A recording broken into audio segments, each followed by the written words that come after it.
Welcome, everybody. It's your girl, Delores, just a pink girl in her pink world, here everywhere on social media. But you know what? Guess who's here with me today and every Sunday at 1 o'clock p.m.? My good brother, J.News. J.News, you got something to say to good people? It was a long night last night, uh, due to wrestling reasons and due to work reasons. But I'm here, folks. And yes, I know it's the afternoon, but sleep is always rough. But good morning, good afternoon, and good evening to all of you out there in the world, across the lands, and all that jazz.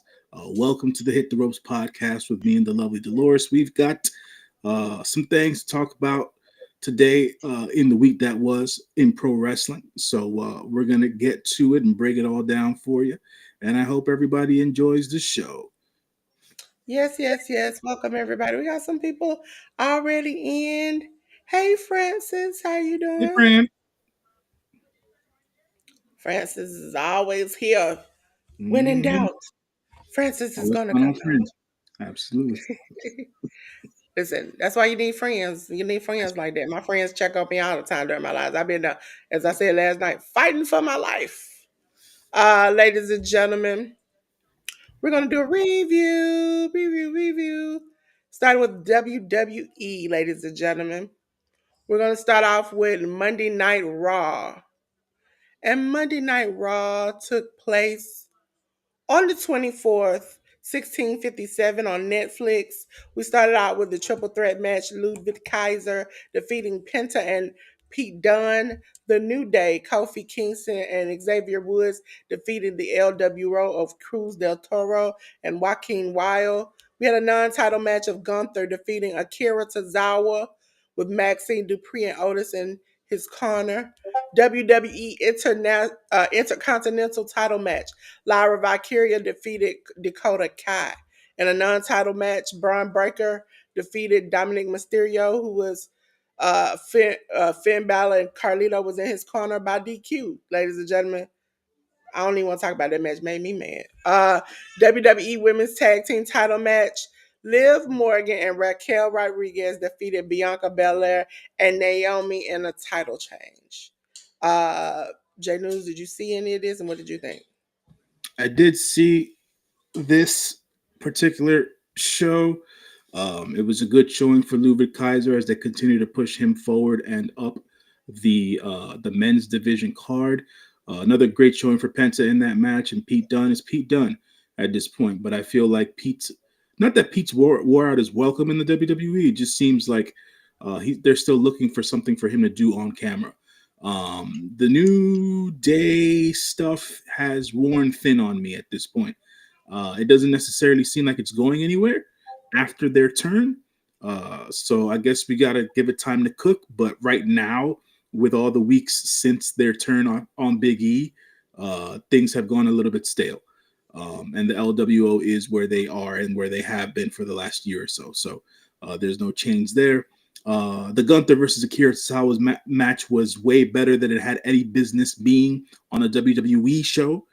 For folks who don't know of Akira Tozawa's past wrestling history in the likes of Dragon Gate and his time in Japan and here in the U.S. Indies, Akira Tozawa has always been a great in-ring performer. So I wasn't surprised at how good of a match he was able to get. He was able to have with Gunther, but it seems like the majority of the WWE fans even forgot how good Tozawa was in the Cruiserweight Classic. So it seems that it was a good showing for Tozawa on TV in that match versus Gunther, and they continue to try to do something with the former Alpha Academy, with the characters of Tozawa and Otis and Maxine Dupree. So we'll see as to how they continue to develop, and Gunther still playing his bully character here. But by the time the match was over, Jey Uso had to come out and make the save to continue that feud going into WrestleMania. The Lyra Valkyria versus Dakota Kai match was decent enough. This match was used more to set up the future feud with Ivy Nile, because Ivy Nile feels like she deserves a shot at the Intercontinental Women's Championship. So she came out after the fact of the match to interfere, and she beat down both women, not just one. So there's that of it. What match came after this, Dolores? Because you don't have it on the graphic. It cut off. It was the title change for the tag team women with Yeah, that, Raquel. the match was terrific. The tag match was terrific. It was a really really good match between all four women. They put in that work. They put together an excellent wrestling match. Go out of your way to watch it if you haven't watched it as of yet. But this was more to set up what was to transpire on the Elimination Chamber pay per view, with Raquel and Liv winning the tag team belts. It left for storyline components of what's been going on with Naomi and Bianca Belair to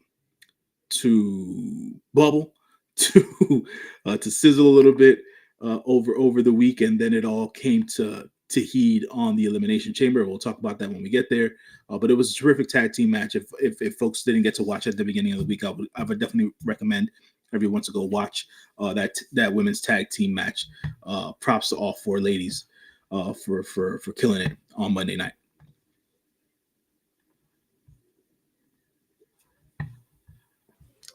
Hey, the educated natural. How are you doing? As you all know, I have links dropping in my chat for things. And also, if you want to drop your channel and you're over here on my channel and you might be new, might not be a part of the inner group of groups, uh, make sure you do exclamation mark pink, and then it'll drop your link in my chat. But the good people like J.News and them, they already hooked up. Okay. So, ladies and gentlemen, we're gonna go on to the next show, which was NXT, ladies and gentlemen. NXT 7774 was on the 25th on the CW. Ladies and gentlemen, for the WWE NXT North American title, women's North American title. I keep forgetting that there's a women's title now. I be thinking just only of the men's. Stephanie Vaquera defeated Carmen Petrovic. TNA X Division title match. Moose defeated Lexis King. We had the Hardy Boys come back home. Jeff and Matt Hardy defeat the No Quarter Catch Crew, and with Miles Bourne and Tavian Heights tagging for this match. We had Lola Vice defeating Ariana Grace. Javon Evans and Ricky Saints defeat Ethan Page and Wes Lee. J News, did you see any of this and what did you think? Yeah, I mean, strong defense for Stephanie Vaquer against Carmen Petrovic. It was Carmen Petrovic's best WWE match so far. That match was used to set up a future title match between champions. It seems that the rumors are about that Julia is currently a little banged up, not totally injured, but she's a bit banged up, and she needs some time for some recuperation and things of that nature. So they made a match where Stephanie Vaquer and Julia are going to go one-on-one title for title. So it seems that they're going to put the NXT Women's Championship on Stephanie for a bit, as Julia will be going away for a bit to heal up some injuries. Moose being on WWE TV, aka NXT. I used to be a fan of Moose many years ago. Over the years, he's never necessarily grew on me, but I understand that he's one of the faces of TNA. So they're building this feud between Moose and Obafemi. That they'll have their match down the road on whatever the next NXT PLE is going to be. But Moose defeating Lexis King, who is currently the cup champ. I forget what the name of the cup is. My mistake. My apologies, folks. The But Heritage Cup. yeah, He's Alexis King being the Heritage Cup champion, and him owning something of substance in a WWE company, just makes it kind of like backwards for me. They could have put Moose against somebody else at the end of the day, and it would have been okay. It didn't necessarily have to be Lexus King. But that's just a booking thing on that end. Good ovation, good pop for the Hardy Boys on their return to a WWE brand. The fans have always loved the Hardy Boys. For those of you who don't necessarily know, I have stated my opinion on the Hardy Boys in recent years. No hate. I don't know the gentlemen individually, but as of this point in their careers, I'm just not a fan of watching them in the ring. So it is what it is on that particular part. But they defeated the North Quarter Catch Crew. I'm not a big fan of how they're booking the NQCC. Some weeks they look strong, some weeks they look weak, some weeks they don't even appear. So there's a very inconsistent um, pattern with the No Quarter Catch Crew. And I will stand for Ren Sinclair for all I want. I feel like she needs as much TV time as possible. That girl is funny, and she's also very talented in the ring. The return of Lola Vice to WWE TV came through this week.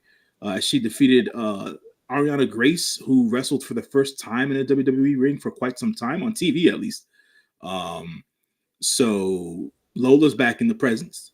Javon and Ricky Saints defeating Ethan Page along with his other cohorts there was interesting. It was a very lively match. The crowd was into it and stuff like that. Um, but for all intents and purposes, I guess they're gonna go with uh, uh, Ricky Saints versus Ethan Page as his first main feud, maybe. And Javon Evans seems to be on his way to doing whatever he's going to be doing with Wesley. Um, or not even Wesley, should I say, during the night, there was a segment where Javon Evans and Trick Williams did get into a heated exchange. So we'll be looking at that coming into the future. So Javon Evans and Big Trick might be going one on one just because Trick Williams is in a very surly and pissed off mood lately since he lost his NXT championship. I want to scream and I want about these people and the affliction that they have to the word Ricky Saints. Uh, let's get this something clear. He had to change the name. He kept his first name, changed the last name because it was already trademarked or whatever. Great. He explained in an interview, which was put on WWE, and explained the other things. He has a high value of his mother, and they come from New Orleans, and that's something that is ingrained in him. And to honor his mother and where he comes from, once he had to change the name, he kept the Ricky and changed it to Saints. And people did not, even after he explained it, were online like, but why? And I'm like, are you stupid? Have you not gotten your common sense for the day? Have you dropped it? Because the man plainly told you that he did it in honor of his mother and where he comes from. And you all are still making a fuss about a name. It ain't like he totally changed. It ain't like he ended up with Cody mask on and he jumping through the air like what's his name? Reggie with a pen in his hand. Now that's outrageous. He just changed his last name. And you all are screaming and hollering on the internet for that. At a certain point, you need to grow up. Listen, I was emotional about Cody getting stomped out. We'll talk about that. But that's because he's from where I'm from. Listen, he might can change his name to Cody Atlanta for all I care. I don't care because as long as he does the work and he's the same uh in-ring worker that I've always known, I don't care what he calls himself. Dashing Cody Rhodes. If you all don't not remember that. That irritated me, but you know what? He was still the same in-ring worker. You all have to get over the little hanks of like, his name is Saints. Why is his name Saints? He said it's for his mother, but why would he do that? Listen, if you don't love your mama like that and you don't love where you come from, and you all know I love where I come from because I scream it all the time. ATLANTA, that's where I stay. Okay? That's if you don't love where you come from and you don't love your mama, either one or the other or both, something, you need to go check yourself out. Okay? Just go get checked out. You got to have some kind of love for something in your life where you honor it, either by giving a kid the name, representing it, wearing your stuff, something. I feel sad for you people, you internet trolls. Y'all need to get a doggone life. I know you saw the same thing, J News. It was crazy. Like, as soon as it said Ricky Saints, they lost their mind across the internet. No, no. For all intents and purposes, I mean, for those of us who've been, to your point, Dolores, for those of us who've been watching wrestling long enough, um, and understand the dynamics of why a name change happens and things of that nature. I think them keep obviously the crowd chanting Ricky during his first appearance made it abundantly clear that he had to keep the Ricky part. They just had to change his last name due to the fact that he had already trademarked his own name. He couldn't work something out. Legally with WWE in accordance to whatever the percentages were going to be in regards to his image and likeness stuff. So they came up with he came up with something that resonated with him personally and things of that nature, which made all the sense in the world. It's still good. They also were mad that he wasn't able to defend and drop the champion. That part of it is a little bit more confusing. Not confused. Should I say not confusing? That part of it is a little bit more um in the weeds, right? Because the fact of the matter is that as a talent, Ricky understanding what his goal was, and He said that in the actual statement he put out to say that he was no longer champion. He says, "I had a goal and I got it, and now I have to work to keep it. And so I'm sorry I have to, drop the yeah, Defy World Championship." right, and I understand that, and that's ownership and that's accountability for the situation. But if you're going to be proactive about it, do business and don't take the belt at the end of the day. Yeah. If you knew where you were going, that him getting that title was only a couple of days prior to him showing up on WWE TV. So it's one of those things where um you know how hot of a commodity you are, and with his belief in self and understanding his relationships with other talents in the WWE, like not thinking that he wouldn't be signed soon enough after the fact that his contract expired or he was released from AEW, I thought was a little short in foresight for him. What's So his name? Oh God, why does my brain act like this? I know Jay White was one, and I know not Kenny Omega. What is the? I can't remember that quick. He says "bruh" a lot over on AEW. huh? Bruv, bruv. He says "bruv" a lot Will on Ospreay? AEW. Yes, them two had talks with WWE that went cold ice solid. Like they thought they were in to win, and then all of a sudden WWE was just like, "We're not gonna talk to you no more." And then they went to AEW. So now leaving AEW, he's having these same conversations that he knows could turn straight left out the door. I don't. He I cannot put don't. he cannot put his I money don't. higher me. I don't see it that way, because with when you're talking about Will Ospreay, when you're talking about Will Ospreay, the situations are different, right? Will Ospreay had the options. He had the options between AEW or TNA or WWE. He had the options. In this case, Ricky didn't have the options. WWE. It was going to be WWE or no WWE, I and think that's why he immediately chose to go to Defy because they took him during a time where he was not um getting any type of he couldn't get any kind of conversation or love. You have to remember when he won the Defy Championship, he was still signed under AEW, and a lot of AEW talents are working with Defy. So that was a okay thing. But then when they dropped him, he looked over and was like, I'm free. Hold on, I got to go.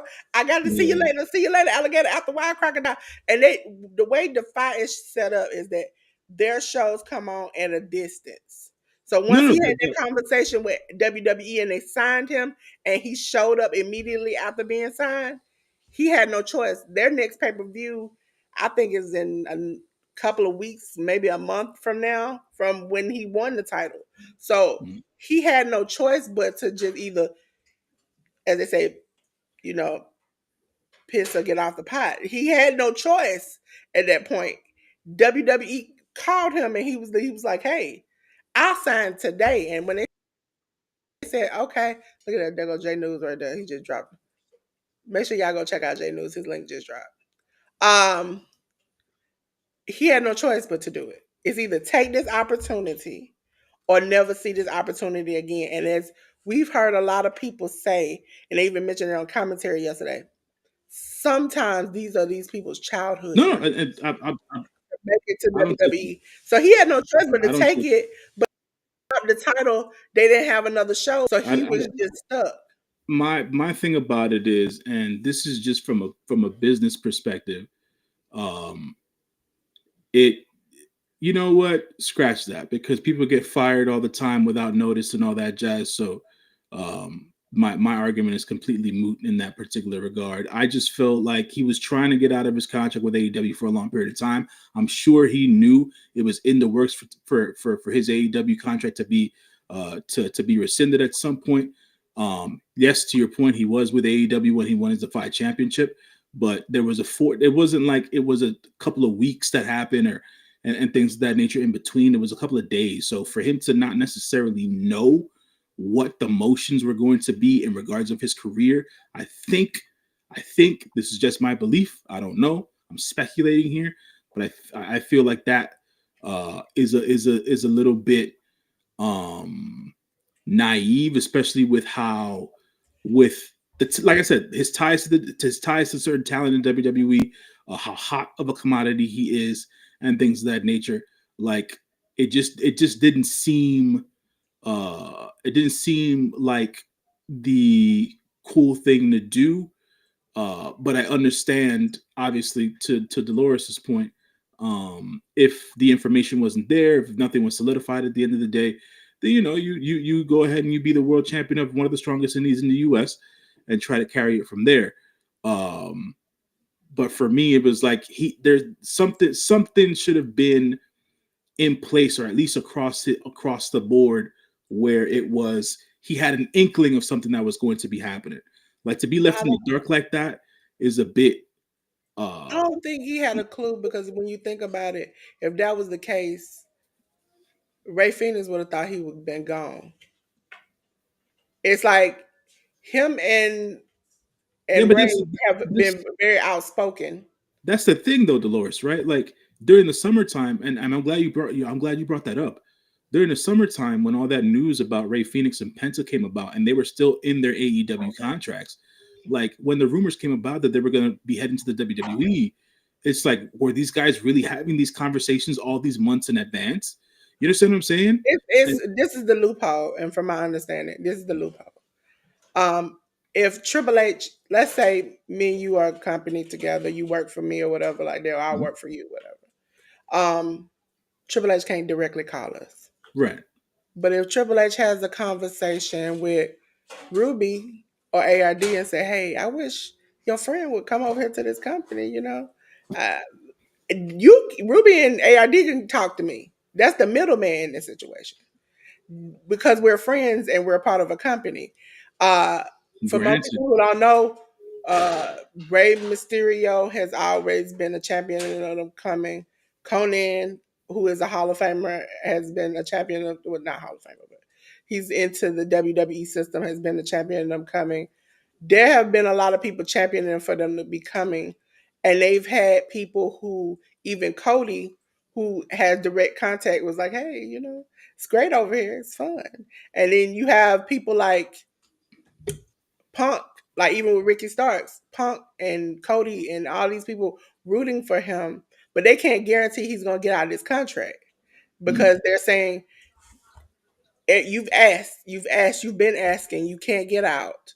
He's like, Ray Phoenix was close to getting out, and then they kept him for a little bit longer. We saw how, and even now, if you were Ricky, you could think that could have been me. They could have let all these other people go and made me stay.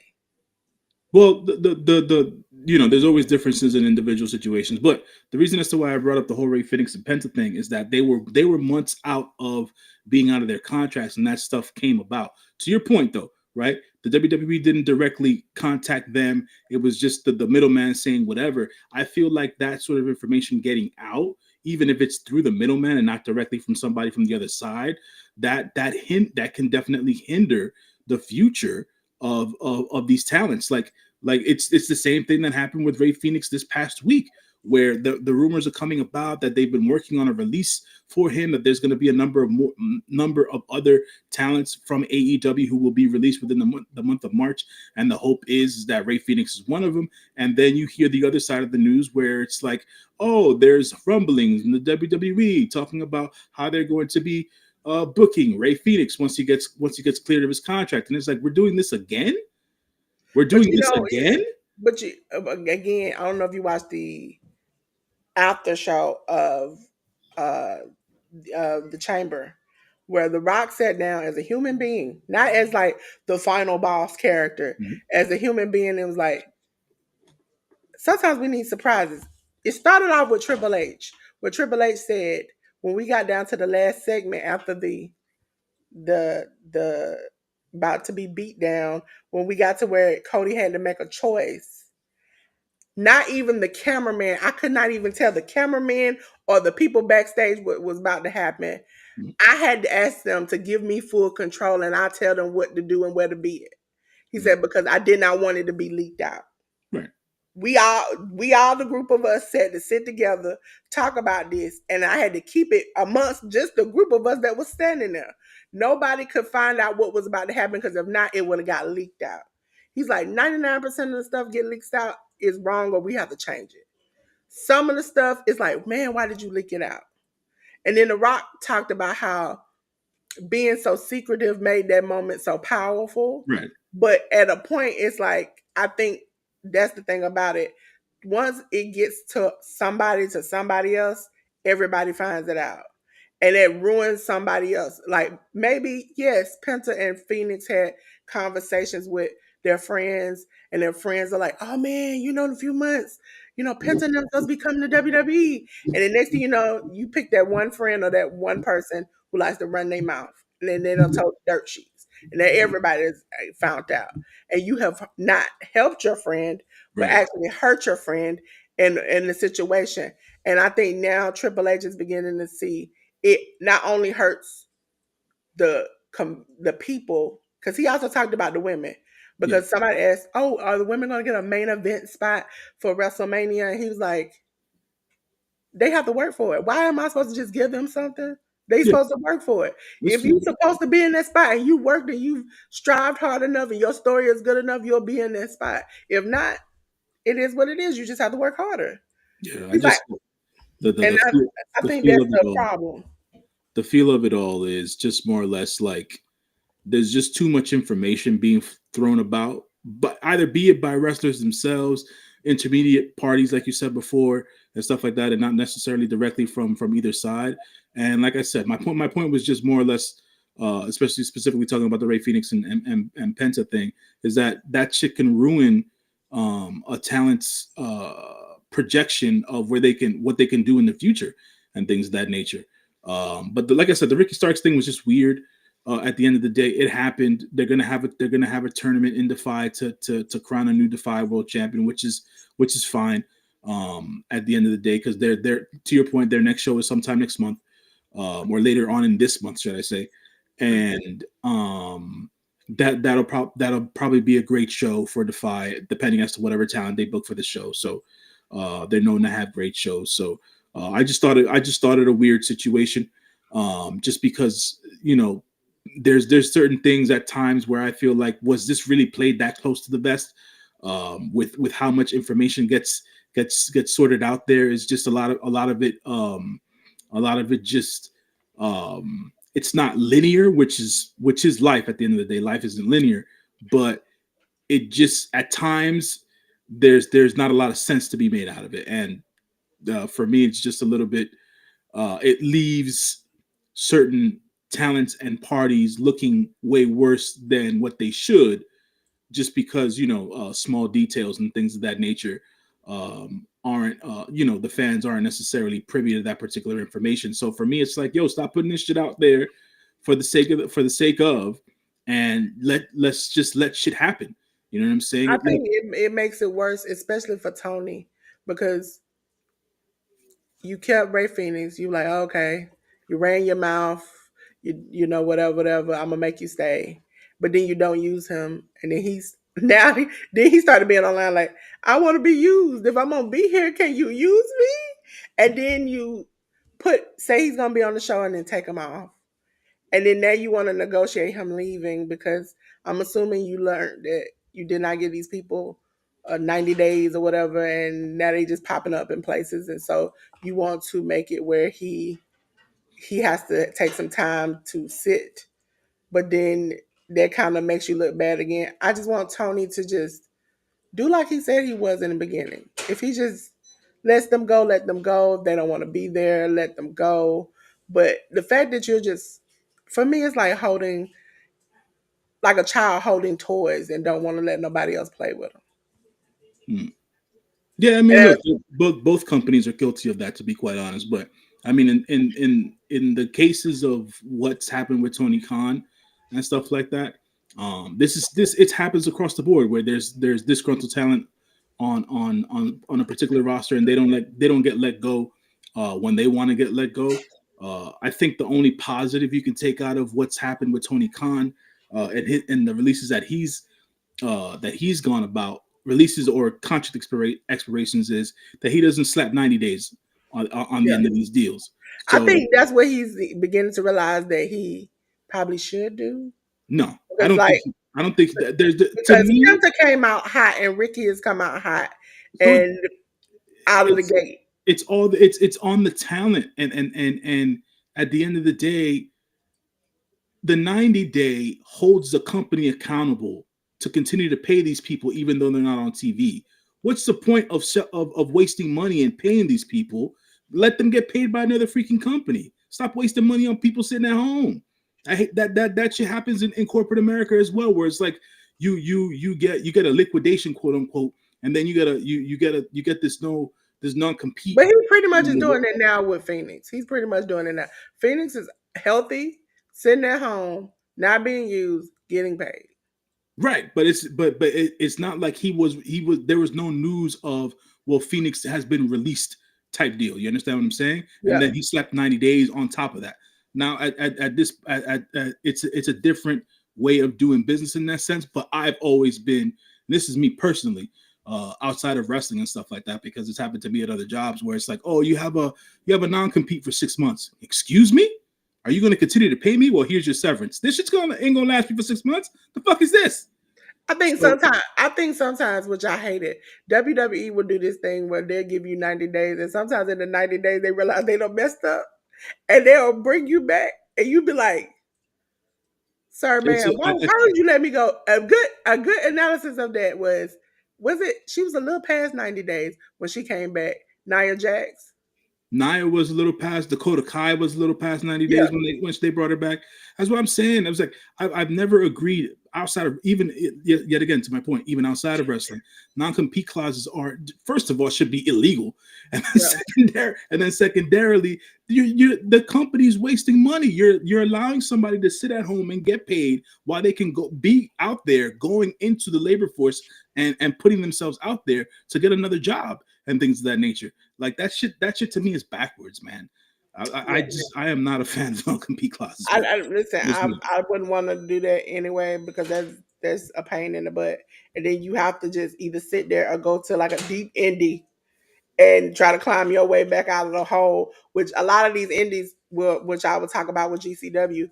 We had shows where like the 28th show affected the first show because a lot of people got injured, Yeah, and so that's you're potentially putting yourself at risk trying to get yourself out there, but then you get injured and then you just messing yourself up.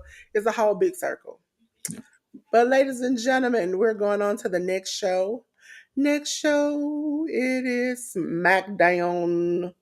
Ladies and gentlemen, SmackDown was 1332 on the 28th on USA Network. We had a non-title match. Tiffany Stratton versus defeated Chelsea Green by DQ. We had a United States number one contendership qualifying match where Jacob Fatu defeated Andrade. We had a United States number one contendership title, a qualifying match. LA Knight defeated Santos Escobar. We had another United States title number one contendership qualifying match where Carmelo Hayes defeated Braun Strowman by DQ. I was shocked.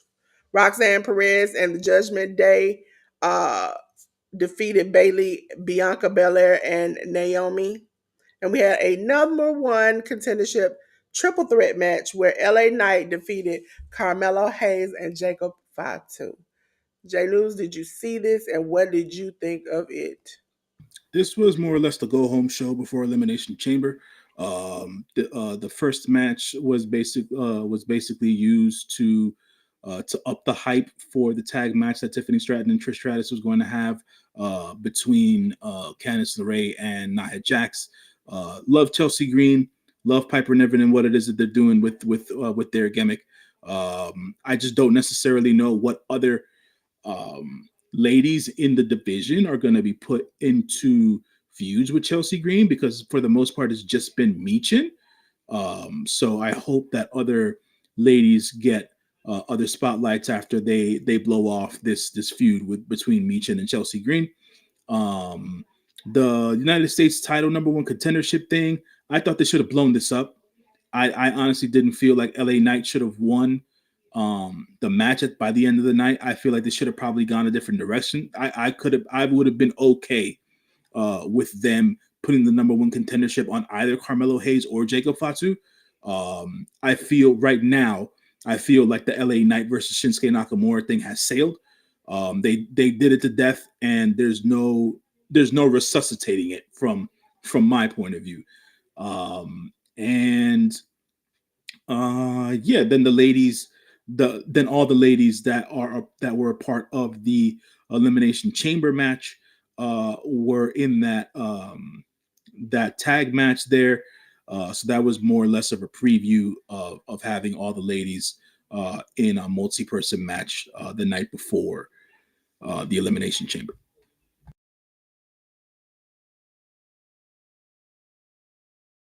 So I really thought this was just an okay go home show.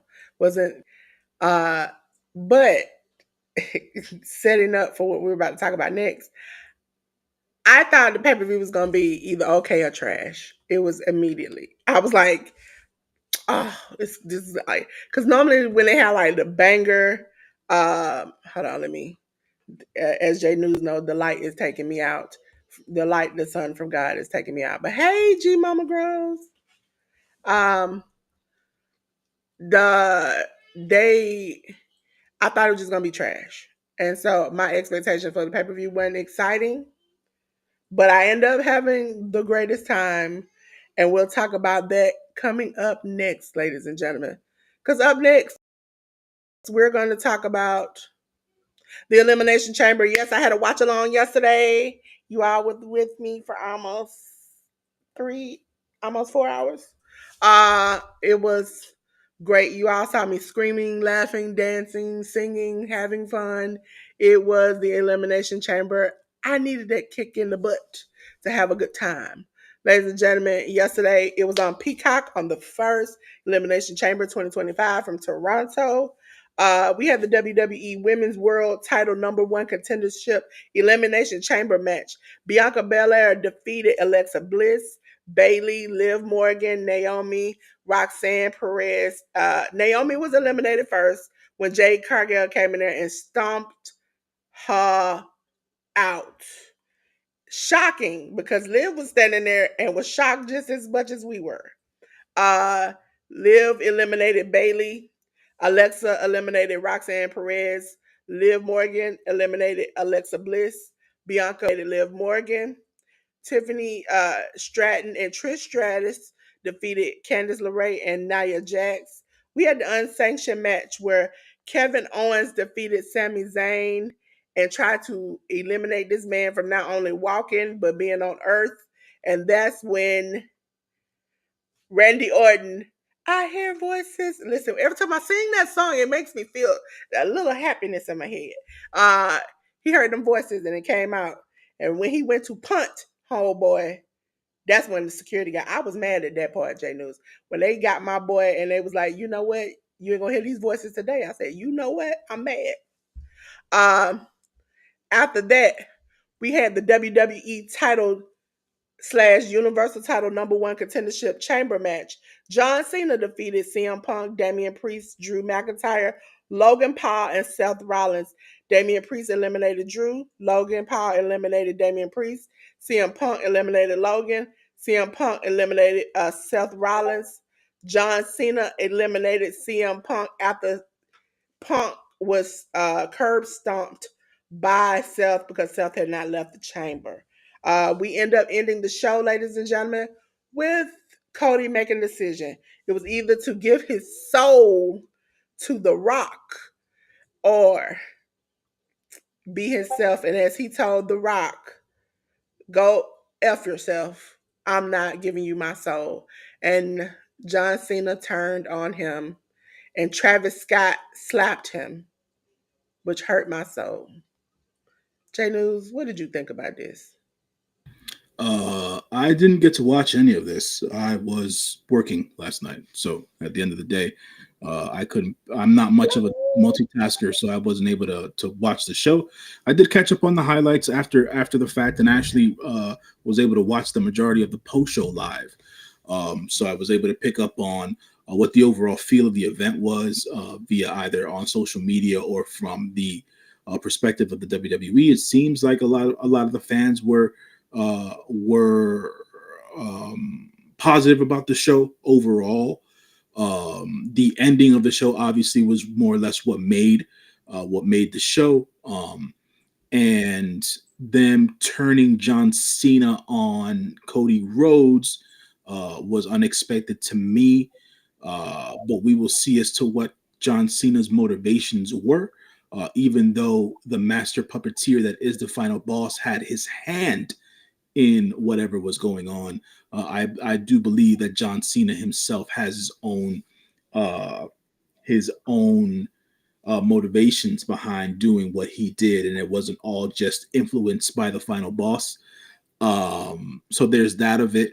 I think that based on everything else, a couple of my friends DM'd me via Instagram, telling me to go out of my way, if anything, to just watch the Kevin Owens versus Sami Zayn match.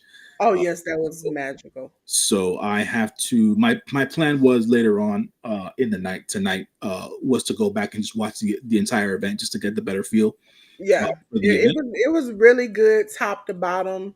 Mhm. The ending of the show was great because after the show, that's what I was talking about earlier. Not the final boss, but the Rock, Dwayne Johnson, showed up to the press conference. Now, we were supposed to have a conversation with uh John Cena. He showed up to the press conference, threw the mic on the table, and walked out. Never said a word.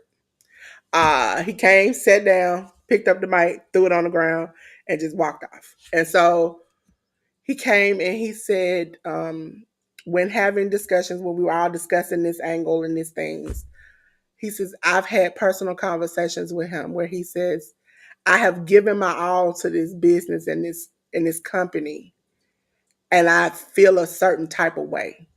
And he says, after talking to him, I realized I have felt I have been there. I've done everything, been everybody, been the head of this company, pushed everything and everything. And it's just something that wasn't there that didn't connect to me. And he says, that's why we came together. He's like, initially, when I came out, I think it was way before Netflix, when he first came as the final boss and he did the throat slit maneuver. He was like, I knew then it was going to come back to fruition. You all laughed about it online. You all said, he says, but I knew at a certain point. And then the belt has Dusty Rhodes' death date on there. He's like, if you all do not know, Dusty and my dad were best friends. They vacationed together. We rode horses. He said, I'm like 12 years older than Cody. He was like, they were the best friends and we were best families together. He was like, but I wanted him to sell his soul because I wanted us to be one unit together. And he didn't choose to. And so I wanted to remind him that he lost his dad and he lost me as a friend and a family member. He lost a lot on this date. And I was like, oh my God, like that makes total sense. Like now coming back to fruition. So it makes it, the pay per view was very emotional if you watched it. You could see my reaction. John Cena has never been a bad guy, never been a bad guy. And for him to be a bad guy this time, yes, it's his last run. Yes, he's trying to get the title from Cody, but they took it personal. They whooped this man with a belt that said he had Cody's soul on it and his dad's death date. And it took the watch that they had gave him when he won the championship that was one that his father sold for him when his father stopped wrestling and they became broke. His father sold his Rolex for Cody to be able to go to championships at school and to be able to do the things he did. And they were dead broke. And somebody bought this watch and gave it to him. And for them to beat him like it was uh, a brass knuckle with this watch was just so emotional because it's like you have talked about this man's father and you beating him with his dad's Rolex. This is at a point where we all were like, and then you know how like they normally go off air after the segment's over? They kept recording. And we saw like Michael Cole and them and Wade Barrett come in the ring and try to get Cody. Cody was like crying literally. He was like holding the championship crying. I think that's the first time, which we have talked about before, Cody dawned, it looks like it dawned on him that you have no friends. Everybody is coming after you because you have this title. You have no friends. And he just was emotional. They had to help him out the ring, help him to the back. He was like pouring blood. He was just upset. And I was like, we have never seen anything like this from WWE in a while. And it made me happy because it's like seeing Bianca win, seeing, this whole big thing in this storyline just merging together. Now I don't know where Travis Scott gonna be at. Because if you look at the replay, J.News, I'll show you afterwards. While they were holding him down, even The Rock said he didn't know, but he slapped the out of Cody Rhodes. He slapped him so Yeah, hard that his memories came back. I saw like I said before, I didn't watch the show in its entirety, but I did catch the highlights because all the WWE usually when it comes to the PLEs, they're not quick to post the videos of the matches right after the fact. They usually do it like about a day or two later. But Yeah. with this particular PLE, they did it right when the matches were over. So they put all the highlight clips online via YouTube and on the other social medias and stuff like that right away. So I was a little bit surprised that they didn't let this marinate a bit, just from a marketing perspective and stuff like that, because that wasn't their trend. But they seem to be bucking trends and changing things and how they've been formatting the way that they will be distributing the content at this point. I But I think did see. they want to be more in the moment, and then even after the press conference, The Rock expressed that he wanted to be more realistic because somebody asked him, was he a baby face or a heel? And he's like, why can't I just be both?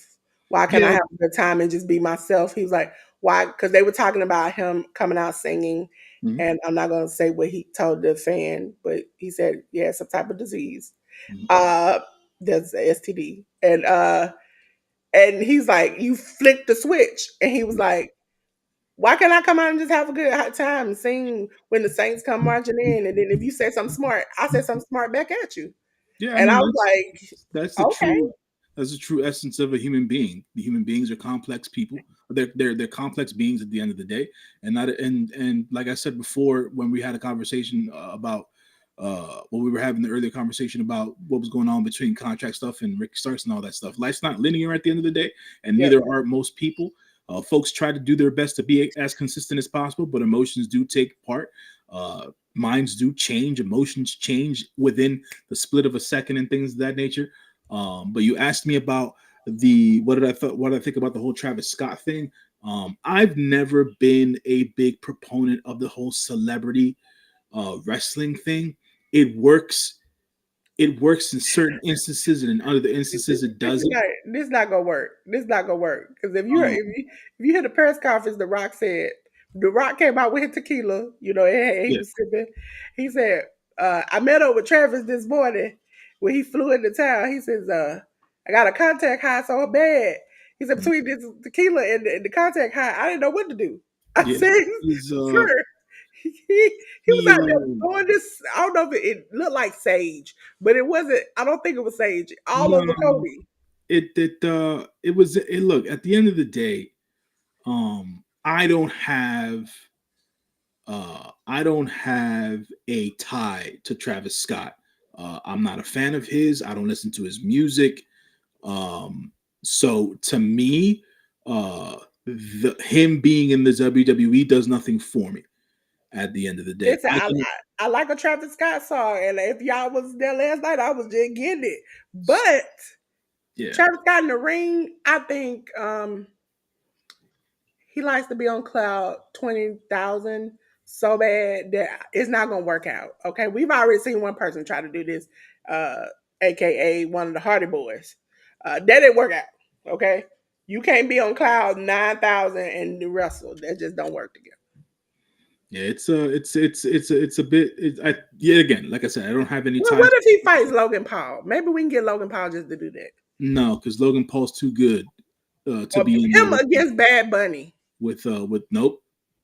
Because Benito's too good. technically, Bad Bunny is dating one of the Kardashians, and No, he he's had a not. baby by a Kardashian. So let's just fight each other. No, that don't work for me. At the end of the day, that I don't think that works for fans. At the end of the day, so the whole, like I said, the whole Travis Scott thing, I have no tie to. They're gonna do whatever they're gonna do with that. The Rock called him a legend. He called Travis Scott iconic. And I was, for all intents and purposes, I will say this in short. Um, we as in people in general, the masses, we throw around the terms iconic and legendary too loosely nowadays. And it doesn't sit well with me. So for him to use those kinds of terms in regards to an artist like Travis Scott made no sense to me.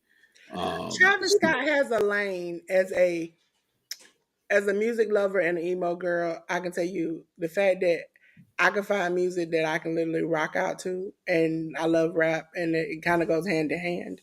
And it's not like the Limp Biscuit kind of thing back in the day. Mm, Uh, it's good. Like he's had mosh pits, he's had different things. Now the incident that happened that time where people got hurt and unalive, rest in peace to them. That's still being worked out, but that damaged his career. yeah, So at a it's certain point, he is, I would say, innovative in that lane of rap. It's like yeah. he gives you the rock out party vibes. Like you want to just jam as soon as you listening to it. Yet again, That's his lane. He yet sticks to that because he used to. If you haven't seen, and that's a part of some of the stuff. A part of they're using a part of the suit is that he does stuff like literally go up on the fifth balcony of like the Apollo and jump off into a mouse pit. That's just him. yeah. I mean, So look, for to each his own. Um, it is what it is in that regard. I've never gravitated towards him. So like I said, I don't necessarily care about his participation with the WWE. and things of that nature. So this will go over my head, and I'm not going to care for it, and it's going to be okay. It's going to be okay, and I'm going to be fine. I Um, think he's gonna be there for a good minute because he looked awkward though in the ring the entire time. I know Um, why he looked awkward. He was on cloud 99. He was just floating. And the fact yeah, that you slapped that man that hard, you knew. You knew. And The Rock said, I asked him, he said something about blood for blood. He's like, once you get in here, this ain't nothing to play with. yeah, And so I was like, I get you're out there to do business and stuff like that. When I say that, I'm talking in reference to The Rock and Cody Rhodes and John Cena. But when you have that other party in there who's not a part of the business per se, you've got to take precaution and you have to keep your people safe. This guy's not here for a long time; he's only here for a good time. So, depending on whatever it is that you guys want him to do, make sure that this shit is good and it doesn't come off bad or off-putting, and it just seemed awkward at the end of the day. So it, I and he might, it did so bad. And I was, if you go back on the live, I literally was like, why Travis standing there? I thought Travis was supposed to get out the ring. Travis was literally talking to John Cena as The Rock and Cody are talking to each other. And I'm like, yeah, sir, and this and, is and awkward. I'm gonna be very, completely honest with you right now. Not that I haven't been, but like when I was watching the footage back on the YouTube, I had to ask myself until The Rock said, because I was watching the post match press conference, Yeah. until The Rock said that was Travis Scott. I did not know that was Travis Scott in the ring, because yet again, I'm not a fan of him. Why do I feel okay? So I don't know who I he know you're not is. into this type of stuff, but it so okay, because some people online was like, who is that? And I Yeah, was I like, was the whole time I was like, who is that in the ring right now? Who is that in the ring? okay, the moment he came out and his song came out, first of all, I probably wouldn't have recognized him either if I didn't know. But as soon as the song came out, it was like, I started dancing. I was like, oh, Travis is coming out. And as soon as, but I could see sometimes some people's comments and it would be like, who that? And I'm like, It's too niche. I think this is too new school for some people. Niche. He's too It's too, niche. yeah, it's too new for some people. It's like the mumble rap back in the day when people didn't understand that. It's just too much for some people, and I can't blame them. I'm just into that type of world. I like listening to different things. So That's I cool. immediately knew I'm who not it was. The depreciating that. I moment just he didn't came know out who with he Jay was. Uso, they didn't know who he was, and I was like, I didn't know who he was. I was like, who is this black man standing in this ring with the rest of these people? Who is this dude? Until The Rock said it in the press conference that was Travis Scott, I was like, oh, okay, this is cool. He ain't even relevant right now. Why are we using him? he relevant because they're using his song Whatever, man. for WrestleMania. They try to do that shit with what's that dude from Florida's name? Uh Flo Rida. They try to keep that boy relevant too. And look at what happened with him. Come on now. Come on now, But Dolores. Come listen, on now. but listen, Travis Come on. Scott at least got a million. I don't even know. It might be 2, 3, 4 million followers on one page. Florida ain't never seen that in a day in his life. I don't know why they kept him reading. Listen, but I am waiting. Okay, for all the stuff they did done for Travis Scott when they come to New York and they did that little commercial for Cardi B. I hope Cardi B come out there because I can lose my mind and start singing and rapping her songs. I Okay, don't think the WWE's got enough money to put on Cardi B's bank account in order for Cardi B to be out here doing shucking and jiving for WWE. I That's don't know. just She did the commercial. She did the commercial with she did the Bianca. commercial. I'm talking about going to a live show at the end of the day. I So don't know, but you know, she has expressed because I'm a Cardi B fan. I hate to say it. I tell you all the time. I like a little ratchet music. She has expressed that she's always wanted to wrestle in the WWE. She said she wanted to slap somebody or do something. She always loved WWE. She was excited to do the commercial. So I think if they give her the opportunity to walk in and maybe slap somebody or punch somebody, she would take the opportunity to perform just for that. yeah, but you need the WWE is going to have to give her the most incredible amount of money just to do that. And no disrespect to Cardi B, like go get your bread, girl. But at the end of the day, they're not going to pay that fee. They ain't paying that fee. So, I don't know if Kid Rock and them get that feed. She might can too, because they're gonna bring different eyes. Triple H and them they trying to get our vote. Ladies and gentlemen, AEW is up next. Let me go. AEW Dynamite. Let's put us in the background. AEW Dynamite. Let me see, ladies and gentlemen. It was let me see, 282 on the 26th on TBS/HBO network that come on at the same time. We had Adam Page defeating Aaron Solo, Will Ospreay defeating Brian Keith, the Outrunners of Truth Magnum and Torboy Floyd defeating the Murder Machines of Brian Cage and Lance Archer, the Undisputed Kingdom, Adam Cole, Kyle O'Reilly, Roderick Strong defeated Daniel Garcia and FTR, Cash Wheeler, and Dex Hardwood. Harley Cameron defeated Deonna Purrazzo. And for the AEW International title match, Konosuke Takeshita defeated Orange Cassidy.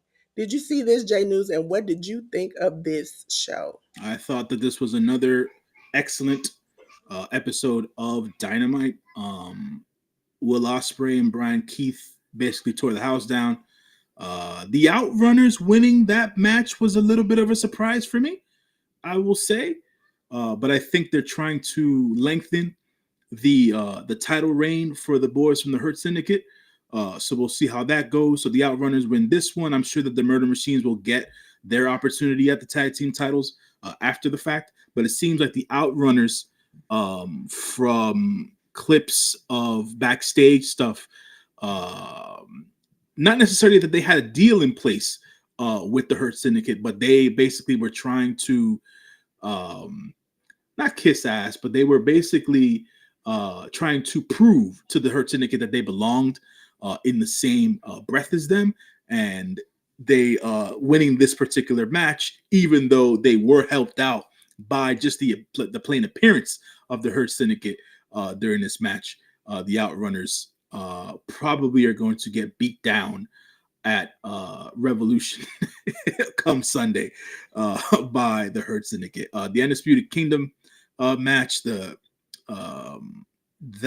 particular match versus Danny Garcia and FTR, that match was great. That match was fantastic. People don't give the Undisputed Kingdom their flowers, man. Those dudes, when it comes to multi-man matches, when it comes to one-on-one matches, those guys are some of the best in-ring performers in this generation. So to see them be able to put these matches together with the likes of FTR and the young Daniel Garcia is great. Harley Cameron defeating Deonna Purrazzo. I think this is a bubbling storyline that's going to continue to take hold. Harley Cameron continuing to put wins together, and also for Deonna Purrazzo and her Vendetta group, with all the losses that they have amassed. Deonna Purrazzo saying that she was going home and basically avoiding Taya Valkyrie. It seems that Deonna Purrazzo wants to change things up a bit, and or there might be a new member going to be added to the Vendetta to probably prop the Vendetta up as a top female faction in AEW. So I want to see as to where that goes. And then the AEW International title match was another banger at the end of the day. Konosuke Takeshita right now can do no wrong. And Orange Cassidy, for all the flack that he gets on the internet, can do no wrong in my eyes, because every time that dude's number is called, he does what he does, and he makes matches these roller coasters of emotion, and he is great at what he does. So props to Orange Cassidy and Konosuke Takeshita for doing their thing. A little bit of the promo bit here. Adam Page versus Aaron Solo was a quick match at the beginning of the show.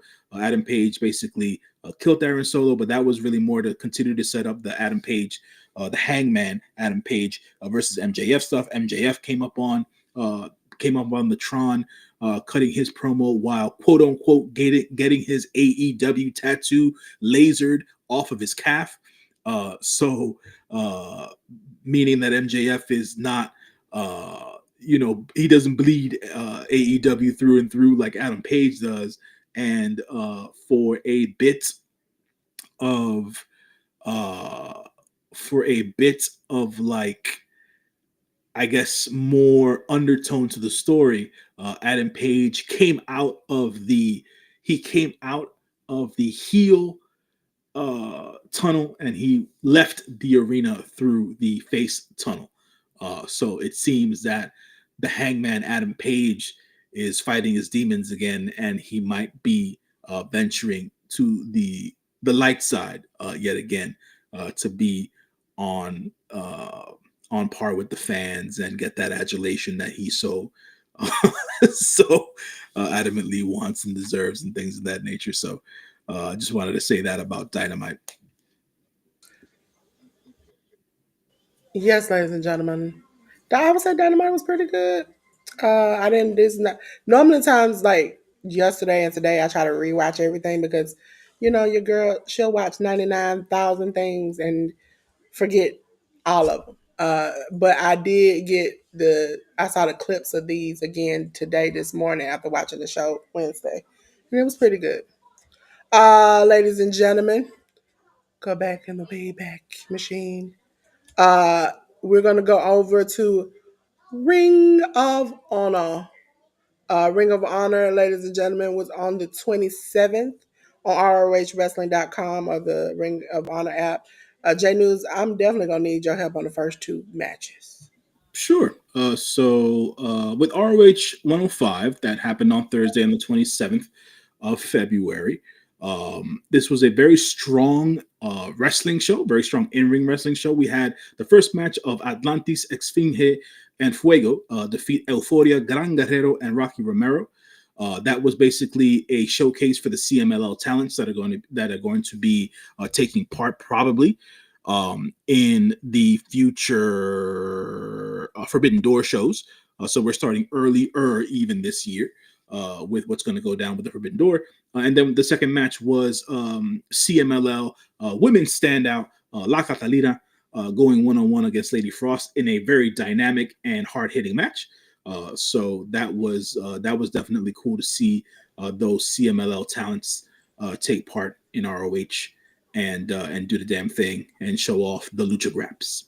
Listen, get you a J News if you ain't got one. The Beast Mortos defeated Adam Priest. The Infantry, Charlie Bravo and Sean Dean defeated Jimmy Wild and Rosario Grillo. That's how you pronounce it. Christian defeated Fuego del Sol. I also had to see him again this weekend. Dark Panther defeated Gravity. Atlantis Jr., Mascara Dorada, and Tempario. That's how you pronounce That's it. right. Listen, I'm learning something. Defeated Magnus Sabanaro Jr. and Valdero Jr. Mm-hmm. Yeah, see, learning from J News. Listen, Yeah. you stay over So here long enough, you'll learn something. J News, did you see this? And what did you think I of it? did. I saw this entire show, to be quite honest, and I was very happy with how the show was structured. One, secondarily, it felt like an old school Ring of Honor show. What do I mean by that?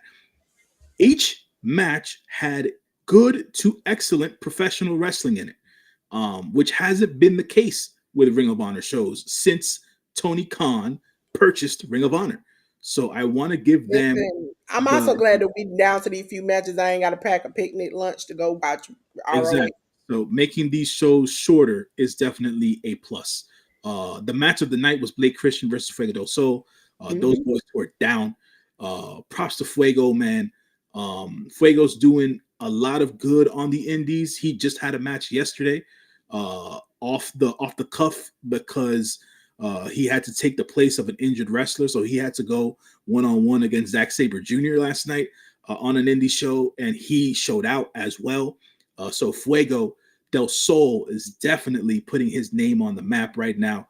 So props to him there. And then yet again, the last two matches on the card were more CMLL talents, more Mexican luchadors. Dark Panther versus Gravity. Gravity coming back to ROH for the first time in almost a year.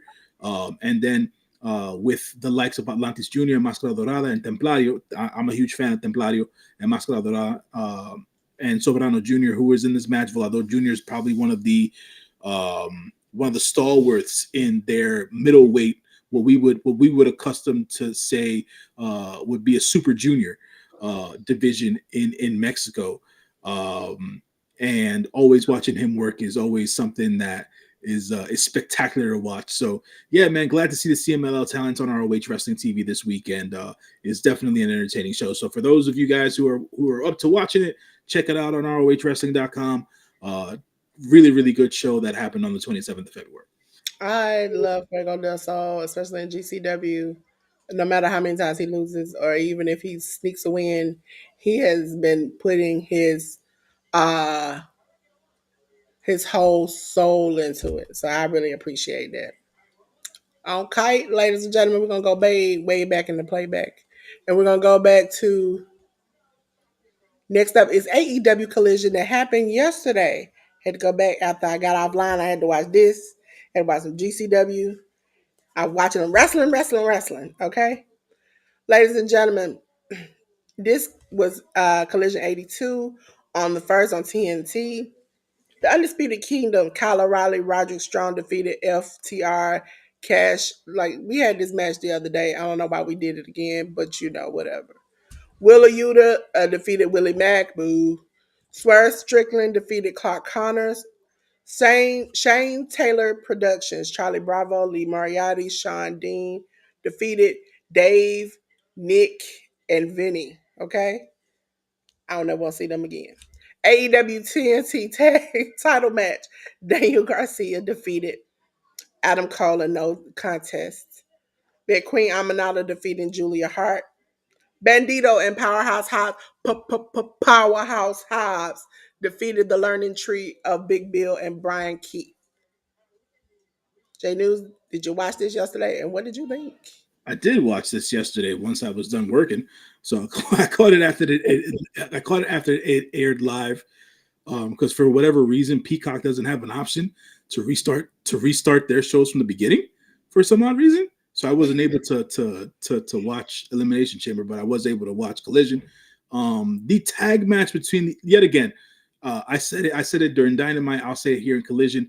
The Undisputed Kingdom as a team, as a trios, as a tag team, as individual wrestlers, they are great in ring uh, talents of this generation. They put on a hell of a match with FTR, but it seems that being that the win that the Undisputed Kingdom got in this match was a little bit um, in dispute, should I say.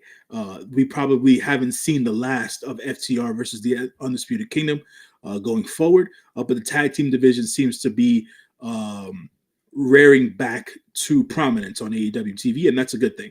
Wheeler Yuta versus Willie Mack, I thought was a decent match for the amount of time that it got. I'm a big fan of Willie Mack.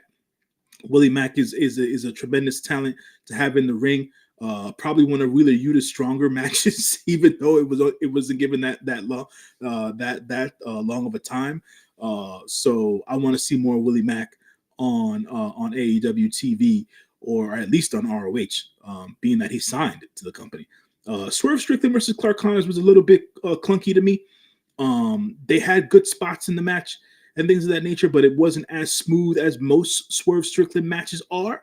And I think that had more to do with the lack of experience that Clark Connors and Swerve Strickland have with one another. Right? I think it was their first ever match versus each other, and the chemistry wasn't completely there for the match, but they were able to do something that was serviceable. Yet again, that's my opinion, but that's the way that it came off on TV. The Shane Taylor Promotions match here was basically a squash match. They squashed some local jobbers, even though Vinny Mazzaro's been in the wrestling industry for decades at this point, because I've seen him around and around and around. But that the STP stuff was really put into place on the show as a prelude, as a precursor to the Daniel Garcia versus Adam Cole match. Due to the fact that Daniel Garcia and Adam Cole seemed to, in their TNT title match, had a great match. I wasn't aware that AEW changed the TNT time limit to 20 minutes instead of 15 minutes. That was a change that was done, and I wasn't necessarily aware of it, but it was fine. They culminated to the 15-minute portion of the match. Great match by that point in time. Once Arcady called the 15 minutes on the mic, then we got the the interference from STP, from Shane Taylor Promotions, as every single member, Carly Bravo, Lee Moriarty, Sean Dean, and Shane Taylor, all came out to beat down both Daniel Garcia and Adam Cole. And they even beat down uh, Daddy Magic at ringside because he was there on commentary during that Daniel Garcia match. But the match between Danny and Adam Cole was great. So another great match on Collision. Queen Aminata, with coaching from the Professor, Serena Deeb, defeated Julia Hart in their second match in as many weeks, and this was a stronger match for Julia Hart and Queen Aminata. Julia Hart seems to be learning a lot when it comes to her in ring. It's becoming very much more polished. It's much more fluid. So good on Julia Hart. Queen Aminata's been great the last year and some change on AEW TV whenever she gets an opportunity, and this continues that. But they're definitely solidifying this new found relationship between Queen Aminata and the Professor, Serena Deeb, as Queen Aminata took some pointers from a lesson that she had given Queen Aminata to defeat Julia Hart. And the Bandito versus Powerhouse Hobbs, and Powerhouse Hobbs match versus the Learning Tree match. It was fun. Um, I'm done with the Learning Tree stuff. I'm done with it. I don't need to see it anymore. I think Big Bill and Brian Keith as their own characters work on their own. They just need to give them different storylines. Get them out of that Chris Jericho vortex. Last week when we saw Brian Keith in his bounty hunter gimmick put on two banger matches with different competitors on AEW TV, and he wasn't hindered by just the label of the Bad Apple. He was the bounty killer as he came in, and he gave us banger matches, which is what we look forward to with Brian Keith. Win, lose, or draw in that sense. And then Big Bill just strapped the freaking rocket pack on the man already and make him a big time player in the main event scene. What are we doing here? Listen, when At this he came point, out, was it ROH or Dynamite? He came out to the Tipping on 4-4 song.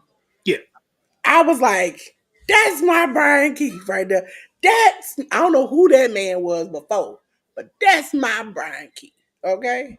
yeah, I was like, Tipping on they need to do 4-4. away with that whole learning tree thing, man. That's just dumb. And Bandito another week where he's looking I don't. small. I'm gonna tell J.News after.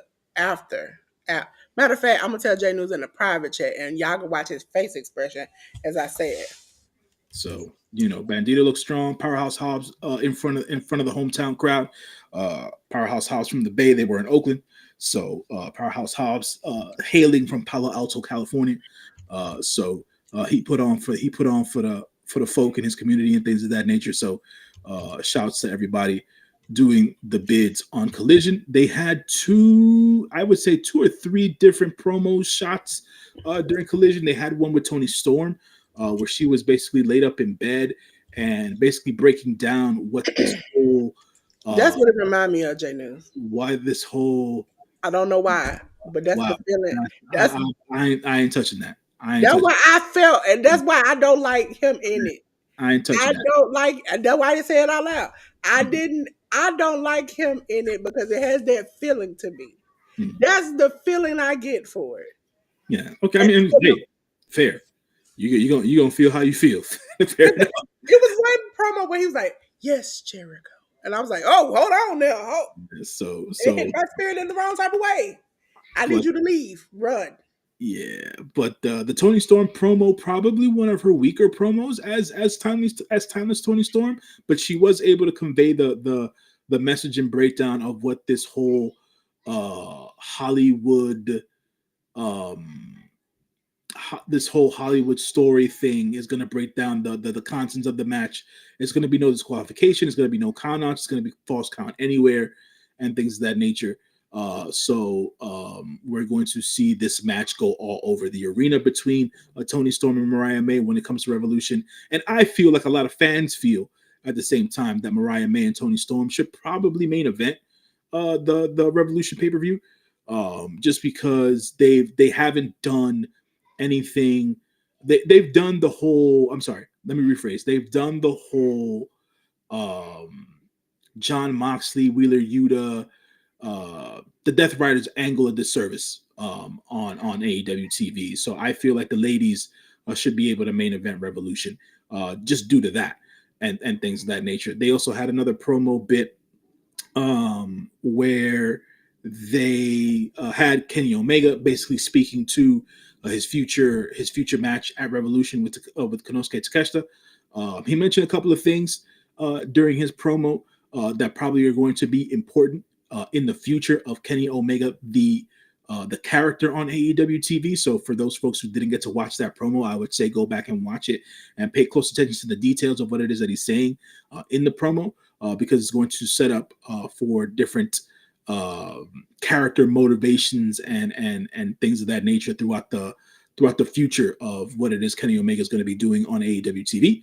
Um, and that's all I remember from a promo bit standpoint. I think they had something post airing the live show where that madman Gabe Kidd basically interrupted a promo segment where Lexi was it Lexi or was it Alicia? I forget which one of the two it was. Where one of the ladies in the back was basically interviewing Mark Briscoe, and Gabe Kidd came out doing his madman thing and basically complaining about not getting any TV time on Collision.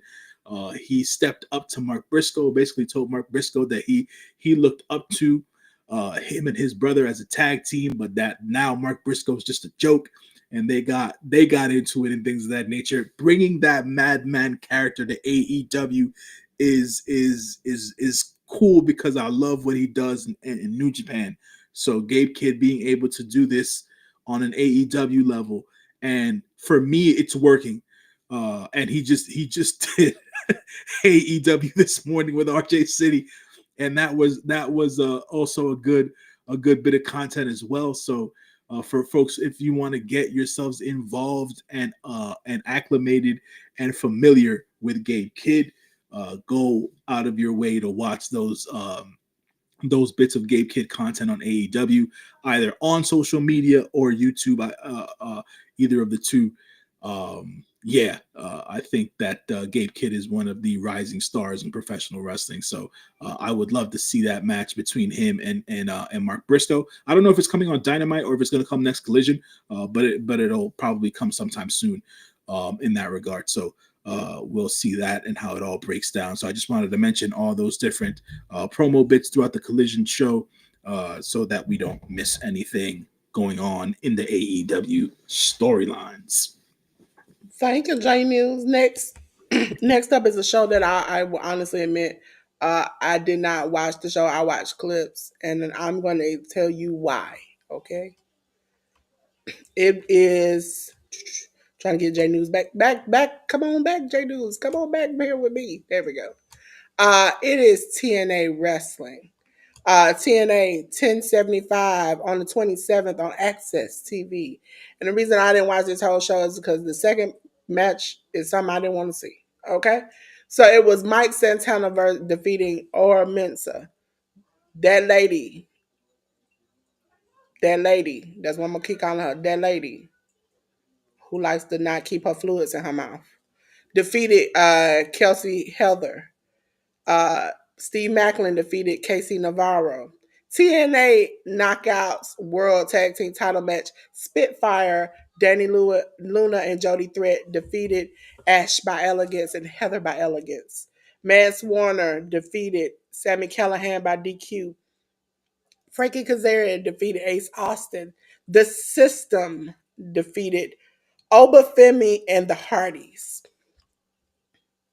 J News, did you see any of this, and what did you think? No, I didn't see any of this. TNA Yes. is not. Listen, for those who don't know, I'm gonna say it again. That lady, name with a T, B, second match on this list. I don't with her, okay? The hard way. And anytime her name come up, you won't see me there, okay? So I watch clips of the other matches, and I don't watch her match. That's just a personal thing for me. And I tell you all, so you all don't think, okay, you might be interested in her. I just personally ain't. If you can't keep your fluids in your mouth and your uh, alleged racism to yourself, I can't be friends with you.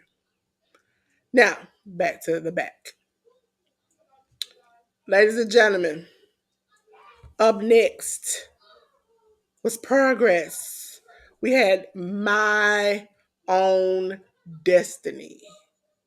Listen, how many of y'all done said that? It's My Own Destiny. Chapter 177, because they have chapters. Ladies and gentlemen, we have the Sunshine Machine, Chuck Mambo, and TK Cooper defeated Sanity of Axel Tischer and Big Damo like this match. Nico Angelo defeated Kid Lycos the second by DQ. Listen, Progress puts on some banger matches. I be wondering why they don't have a deal somewhere. Progress Protus title match. Simon Miller defeated Will Cruz. Man like DeReese defeated Miles Kamen. Progress World title non disqualification match. Luke Jacobs, that big man Luke Jacobs, defeated Tay Mayfier's. Progress Women's title number one contendership four-way match. Rayan, I can never pronounce the last name, defeated Alexis Falcon, Lena Austin, and Session Moth Martina. Progress Women's title match. Nina Samuels defeated Rain. Uh, Last name I can't pronounce. It's Uh, Leverkusen. Leverkusen. Mm-hmm. Yep. Still probably won't pronounce it right. In 38 seconds, ladies and gentlemen, as you saw, this woman worked hard to get this title match to turn around and get stomped out in 38 seconds. I was shocked and appalled. I was like, she had to fight for this opportunity to get stomped out 38 seconds later. Progress Tag Team title match, Smoking Aces. Charlie Sterling and Nick Riley defeated Blanc and Kuro. I think that's how you pronounce their name. Listen, depending on who is announcing for Progress, which sometimes they have another person on the panel, you ain't gonna never figure out who to name it. Miko Satomaro. Pronounce that right, J.News? It's Mako Satomura. Mura. See. Mhm. Defeated Riho. I like that match. I really did. Yeah, So those ladies they kicked ass, man. They definitely kicked ass. yeah. Like I've been watching Progress since I want to say like 2013 ish, and they've always had great to decent. They've always had decent to great shows with their chapters and things of that nature. They're back on the come up. I've said this before, but I'll say it again. There's definitely a lot of talent who works on the Progress shows that folks need to look out for. Um, Dolores mentioned Luke Jacobs, their current Progress World Champion. Luke is a future a future star in the wrestling business. The man of the hour, as I like to say, Simon Miller, the Proteus champion. Simon Miller, the same Simon Miller who's been working for What Culture Wrestling online via the internet, on YouTube, forever and a day. That same Simon Miller, he is the Progress Proteus champion, and he's having fun and short matches with different talents across the board. So shouts to Simon there. Man like DeReese, supposedly, according to rumors, on the internets and across the dirt sheets, man like DeReese seems to have some interest on him and his stylings from the WWE. So we will see if the man like the man they call DeReese makes his way. Listen, listen, how can I say it in the most nice way? He is like our truth, but not as great. And so this is gonna be hilarious when they go back and forth because man like DeReese comes out, raps to the ring, raps around the ring, and the whole time he be like, man, bruh, like I'll be dying laughing. But the moment I realized I can't take him serious was when he had that what's the girl that I forgot who I imitate now. The girl that I imitate with she has the when she does the little face with the little hands and she has the two ponytails on the Maki side of Ito, her. Huh? Maki Ito. Yeah, Maki Ito. He had a wrestling match with her like a week ago, and she cried and he felt bad, and then she would beat him up, and then he started hysterically crying like he dropped real tears. And I was like, at a certain point, sir, I can't take you seriously no more. You then he had a rap off while she was singing. It was a back and forth that I know I did not need, but I love to see. Yeah, And so he's an entertaining dude. he is our truth, but a young muscular. He can wrestle. It's just that the rapping is horrible. What's that? The it wasn't Lillian Garcia. What's the girl that had the mold that sang badly to the ring in WWE? The what? She had a mold on the side of her face, which I think Kane or somebody ate it off. The boogeyman ate it off. And she would sing badly to the ring. Oh, I don't know. I don't forget this young Caucasian woman, and she would sing badly to the ring. And I think her and the boogeyman got into this thing where he ate her mold off her face. Interesting. Back in the day, that's back in the day WWE. That tells you I watch too much WWE. And she would sing horribly to the ring. I think he could do this. And if him and R-Truth could get into a story, it would kind of be like older Truth facing younger Truth. But younger Truth has a little bit more common sense.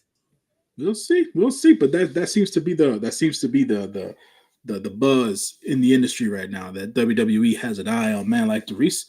So we'll be seeing if man like Darius makes his way to the states to sign with the WWE, or if it was just uh, more empty words and stuff like that. But there's definitely a lot of different talent in progress. Shout outs to Tate Mayfair. Tate's definitely super talented. The ladies don't get a lot of shine on progress as much as they do, but Rain Leverkusen is new to me. I have to watch more of her work, but Alexis Falcon and Lana Austin's been there forever.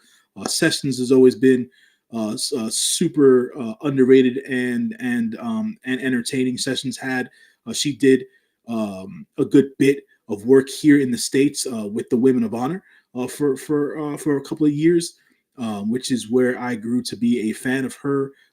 Even though I grew to be a fan of her as well when she was doing her stuff from the UK Indies as well. She's definitely a talented lady. Nina Samuels, she's been all over the UK. She's a former WWE signee because she was a part of the WWE UK system. She's always been a strong performer. So her being the Progress Women's Champion currently is definitely a good thing. And obviously we had the legend Mako Satomura go one-on-one against one of the highly sought after UK women's indie wrestlers in Riho. And we will see what the future holds for her.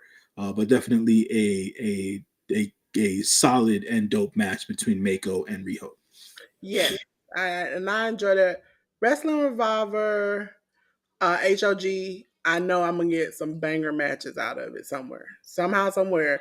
It's not gonna be like I'm sad. I enjoyed them. And I think they put an extra special effort, especially on WrestleMania weekend when they have their show. So I can't wait. Now it's time for J.News to come back here with me. So we can go on to the next one because I'm excited. I was excited to tell you about GCW Game Changer Wrestling. Ladies and gentlemen, we had the show. I feel so. How do you feel? Do you feel so happy, so sad, so what? We had it was on the 28th of February. We had Starboy Charlie defeating Brooke Havoc, Sandra Moon defeating Zara Zakir, Jimmy Lloyd defeating Rob It. I can't say the word on YouTube, but you can read it. Alex Price defeating Jack Cardwell. Cole Radrick defeated Sam Stackhouse. Fuego del Sol defeating Titus Alexander. The R came off. Super Crazy defeating Ray Ares. For the JCW title match, Masha Slamovich defeated John Cruz, and Drew Parker defeated Ares, which it was a okay good match. I love that match out of all the matches because Masha Slamovich and Jordan Cruz was hard hitting, but Drew Parker and Ares they tried to send each other to the maker. Uh, they did some stuff where I'm like, "Ho, that don't look like that's safe." But if you gonna do it, I'm gonna watch. And that's what it was. Did you see any of this, J News, any clips or anything from here? No, no, not at Okay. all. So we're gonna talk about something I literally just finished watching right before we came online. I watched it again. It was Game Changers Wrestling's The Coldest Winter 3. I want to start off by saying my boy was hurt and he got hurt for talking smack. And my boy is Joey Janela. He was supposed to have been facing Sabu. Was it Sabu? It was Sabu. But he got injured, and he kind of inducted him into like the Hall of Fame they have, and gave him an award. But he tweeted out beforehand when somebody suggested that instead of his last match, Sabu's last match being with Joey Janela, it should be with Rob Van Dam. He responded, "If I can't do it, nobody will." And as we all know, Sabu came out there, uh, kicked him where the sun don't shine, and began to take wooden skewers to his head and stomped Joey's bad arm that was in a sling wrapped up because it was injured. So that's how that went. That went on yesterday on Triller TV. We had the six-way scramble. Megan Bain defeated Sandra Moon, Zara Zakir, Viperous, Zeta Steel, and Dark Sheik. Starboy Charlie defeated Sam Stackhouse. That was a miracle.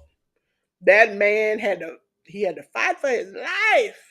That big man, woo, he was pushing him left, right, center. Los Desperados, Outer as a Gringo Loco, defeated the Bollywood Boys. Yes, I said it, the Bollywood Boys of Gerv Shearer and Harv Shearer. Zack Sabre Jr. in a great match versus Fuego del Sol. He tried to snap his arm, fingers, and everything else he had on his body right on off. For the GCW World Championship, Effie defeated Sidney Akeem to retain his GCW Championship. In a six-way scramble, Mr. Danger, now watch yourself, defeated JKM, Ray Ores, uh, Jay Vidal, Jack Cartwell, and Jimmy Lloyd. World Championship, Masha Slamovich defeated Super Crazy to keep her championship. For the GCW World Tag Team Championships, the Garbage Daddies of Alex Price and Cole Radrick retained their championships against Violence is Forever, the former championships who held it forever. Uh, because it ended in a no contest. Mance Warner defeated Synclope in a hard hitting, bloody matchup. So, did you see any of this, J News? No, ma'am. See, we gotta get J News into GCW, okay? Because I like a good hardcore match. But you know, I know J News definitely will watch New Japan Pro Wrestling, and you know what we're covering? Fantastic Mia. That's how did I pronounce it right, J News? You almost got it. You Ah, almost got it. almost. Ah. But listen, J News is really good at this. You all will see it. You all will hear it. And I'm going back in the background. Yeah, so we're covering the shows that took place between the 24th and the 28th. So the first up are the show that happened on the 24th. We had Raider and Yoshinobu Kanemaru tag team go up against Ryusuke Taguchi and Zeriwa. Los Depredadores, Magnus and Rugido, along with Bone Soldier Jr., defeated Cozy Max of Okamura and Satoshi Kojima, along with Master Wato. Los Ingobernables Japón, Bushi, Tetsuya Naito, and Titan, along with Kamaitachi, defeated Katsuya Murashima, Max Star, Ninja Mac, and Yo. House of Torture member Sho and Yujiro Takahashi, along with Ultimo Guerrero, defeated Atlantis Jr., El Desperado, and Stigma. Relevos Increíbles six-man tag team match. We had El Bárbaro Cavernario, Máscara Dorada, and Templario defeat Hechicero, Soberano Jr., and Volador Jr. by DQ. And then in another Relevos Increíbles six-man tag match, we had Hiroshi Tanahashi, Mystico, and Neon defeat Averno, Máscara Cantanzu, Tomato, and Zandokin Jr. That went down on the 24th. On the 26th, we had more Fantastica Mania action. Max Star, Ninja Mac, and Ryusuke Taguchi defeated House of Torture member Sho Yoshinobu Kanemaru, along with Raider.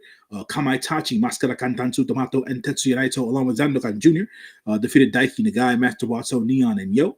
Hechicero, Hiroshi Tanahashi, and Mascara Dorada defeated El Bárbaro Cavernario, Soberano Jr., and Yujiro Takahashi via DQ. Uh, we then have Interfaction Tag Team Tournament. This is the tag team tournament. Uh, I had this conversation on another pod during the week that I was not aware was going down during the tour, because a lot of the tour was not televised.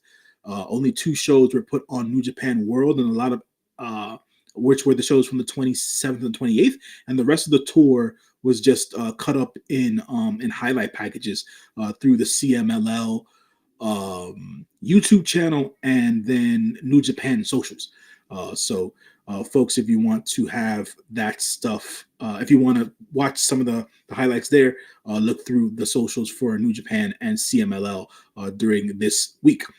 In the Interfaction Tag Team Tournament, we had Koji Max of Okamura and Satoshi Kojima defeat La Fuerza Poblana of Stigma and Zeliwa. In the finals match, we had LIJ members Bushi and Titan defeat Los Depredadores of Magnus and Rugido. So we had Bushi and Bushi finally walking away with some sort of a win of a trophy of a title for the first time in many years on New Japan. And then in the Increíbles 8-man tag team match to end the show, we had Atlantis Jr., Bone Soldier Jr., Místico, and Templario defeat Averno, El Esperado, Último Guerrero, and Volador Jr. That was on the 26th. We then go on to the 27th. The 27th had Kamaitachi, aka Hiromu Takahashi, and Titan of LIJ defeat Max Star and Zeliwa. In the Increíbles tag team match, we had Hechicero and Ninja Mac defeat El Bárbaro Cavernario and El Desperado via DQ. In the MLW World Tag Team title match, we had the champions of Okamura and Satoshi Kojima, Koji Max, along with Dia Mima Shimoda making her yearly appearance on Fantástica Manía, defeat Los Depredadores of Magnus and Rugido. In a lightning match, we had Neon defeat Zandokan Jr. along with Yoda Tsuji on his side in exactly what it was, a lightning match. Those dudes were going at like 100 miles an hour. Hiroshi Tanahashi, Máscara Dorada, Místico, and Stigma defeated Averno, Bone Soldier Jr., Raider, and Soberano Jr. Atlantis Jr. defeated Último Guerrero in a special one-on-one match, and then Volador Jr. went one-on-one in a special singles match against Templario. We then go on to the 28th. We had a special one-on-one match versus CMLL Talents. We had Raider versus Max Star. Then we had Kamaitachi, Máscara Katansu Tomato, Titan, and Zandokan Jr. defeat Hiroshi Tanahashi, Ninja Mac, Ryusuke Taguchi, and Zeriwa. In a Relevos Increíbles 6-man tag team match, we had Cozy Max members Okamura and Satoshi Kojima, along with Último Guerrero, being with Tia Mima in their corner, defeating Atlantis Jr., Bone Soldier Jr., and Stigma. In another Increíbles 6-man tag team match, we had Los Depredadores of Magnus, Rugido, and Volador Jr. defeat El Desperado, Neon, and Templario. Hechicero defeated El Bárbaro Cavernario in a special singles match. Máscara Dorada went one-on-one against Soberano Jr. And for the MLW World Middleweight title, we had the champion, Místico, the legendary luchador from CMLL, with Templario in his corner, defeat Averno with El Desperado in his corner. Tremendous match by those gentlemen there. And I believe the last show of the tour. Yes, ladies and gentlemen, it's time for the previews. Ladies and gentlemen, we're gonna have short previews, okay? For me, my excitement for the one, the only GCW is coming out because we have Just Be Honest, okay? I listen. I don't know how many times I done told some men, some women, just be honest, okay? Listen, Ruby, you're right. The frustration, that's why sometimes I have to hide. I be back here fighting these words. They be trying to Mike Tyson me, but at least I got J.News, okay? Get you a J.News. Ladies and gentlemen, it will be on today. I will be watching this. Soon as I finish here, I'm gonna eat a little something. I'm gonna take a little nap. I don't think that's gonna happen because I'm probably gonna be on the phone. And I'm gonna watch this at 7 o'clock today. Before we go, Del Sol and Sam Stackhouse versus the Cougar brothers of Atticus and Otis Cougar. Sandra Moon versus Brooke Havoc. This is J.News. First word. I'm busy. Obispo Negro Jr. Yes. Mhm. Microman, who is about 2 feet two, Mhm. and Ray Ores versus Los Desperados of Ares Gringo Loco and Jack Cartwheel. Starbird Charlie versus Titus Alexander. JCW title match. Masha Slamovich versus Drew Parker. Zack Sabre Jr. versus Mance Warner. Banger. I'm already calling it. GCW title match. It'll be Effie versus Super Crazy. Ladies and gentlemen, we're on to the next show, which will be Wrestling Revolver. There is nothing listed, but we do want to tell you about the show. It will be No More Sorrow, okay? And it will be on the 6th on Trilla TV 2. So make sure you check it out with me. Also, ladies and gentlemen, I'm going to cover New Japan for you today, okay? Because I only got 2 matches for you. And it's for the New Japan Cup 2025. On the right side of the bracket, you see Yoda Suji, Evil, David Finley, Yuya Uemura, Sanada, Yoshihashi, uh, Jorge Oyoa. See, J.News teaching me.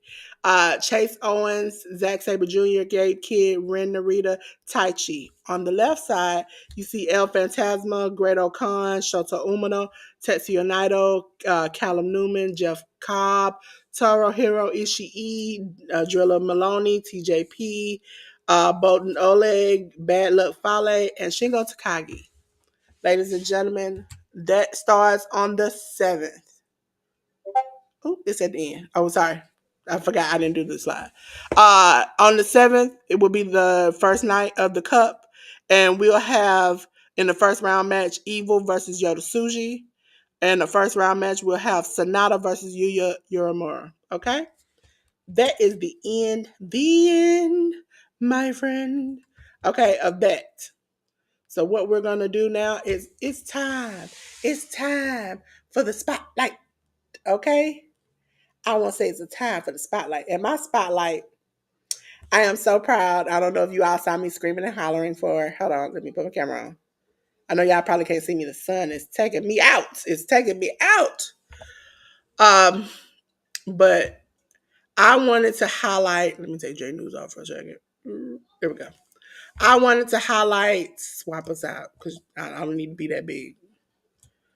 You can take. You can take it on. There we go. You can take it on over there. Uh, but I keep coming back big. Y'all just, I'm a big girl, but I don't need to be that big, okay? My spotlight of the week, ladies and gentlemen, is Bianca Belair, ladies and gentlemen. Yes, I chose Bianca Belair because she put on an Emmy a winning a performance in the chamber when Naomi got attacked. Her screaming and crying and like hysterical almost made me think that she had something to do with it. Okay. But also the fact that this woman came out looking like this and she left and came back looking like this. Because if you all do not know, the EST is because she's the quickest, the fastest, the best. She is Bianca Belair. And ladies and gentlemen, I've seen her do so many amazing things, but to be able to win the chamber, to be able to put on this little performance that she had where she just lost her mind in the chamber and was like down on her knees crying. I believe she did such a good job. She deserved to be the spotlight of the week. J.News, what do you have to say about my girl, Bianca Belair? Wait a minute, hold on. J.News just, I'm about to say, J.News just lost me. There we go. I lost J.News, rather. Uh, what do I have to say about Bianca Belair? For one, I came to find out that Miss Belair out here doing a lot of different work with her emotions and her facials and stuff like that during the elimination chamber. I think I'm just projecting. I don't know. This is not. This is all just conjecture and me prognosticating at this point. I do think Bianca Belair had something to do with taking Jade out at the end of the day. By the time Jade had left the ring, Bianca was still locked up in that chamber. So they weren't able to interact one on one. And if you look close enough, before Jade actually hit the ring, Naomi and Bianca made eye contact. So sums up.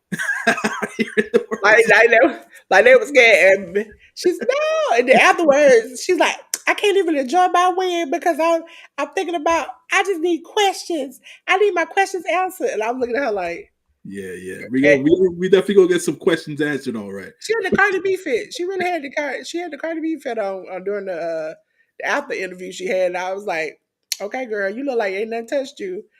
So And I need to have that type of refrainment after the fight.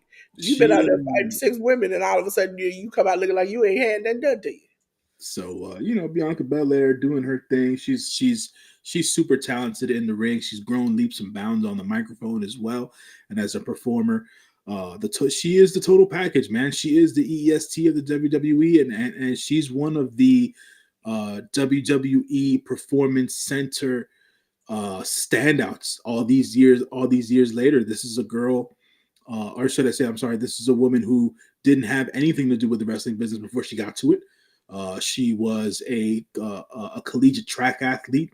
She was a CrossFit athlete and things of that nature.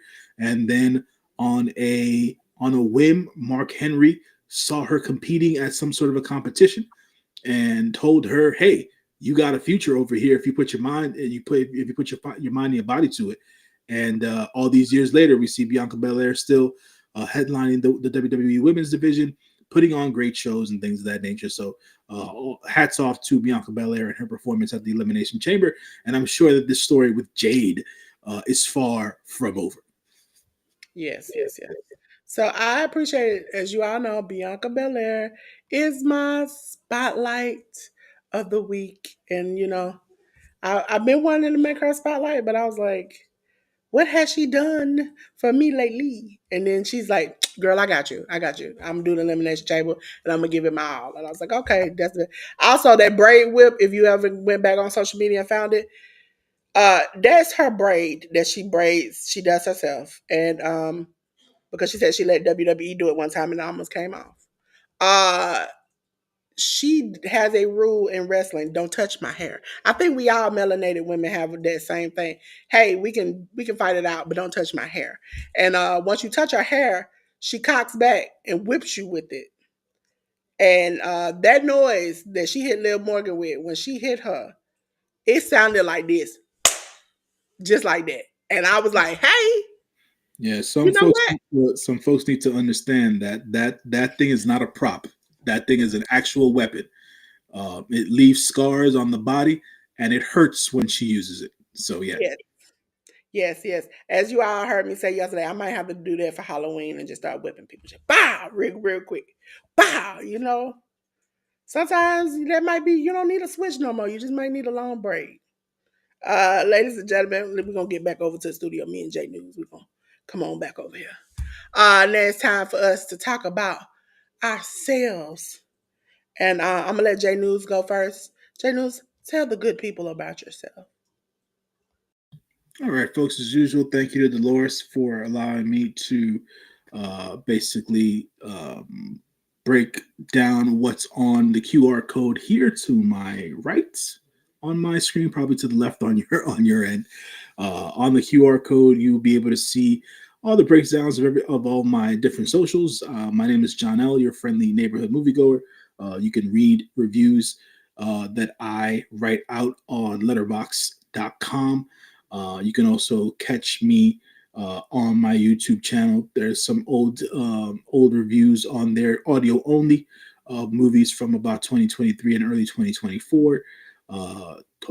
Hopefully this year I'll be able to do more work on the audio podcast realm as I'm trying to get stuff together, equipment wise, that I did not know that no longer worked for my audio podcast. So I need to catch up on that. That's probably the biggest reason as to why I haven't been doing the audio podcast thing, and all that jazz. So watch out for at least my written reviews on Letterbox. You can catch me here every Sunday, 1 p.m. Eastern Standard Time. The True Heel, the Hit the Ropes podcast, me and Dolores, every Sunday, 1 p.m. Eastern Standard Time.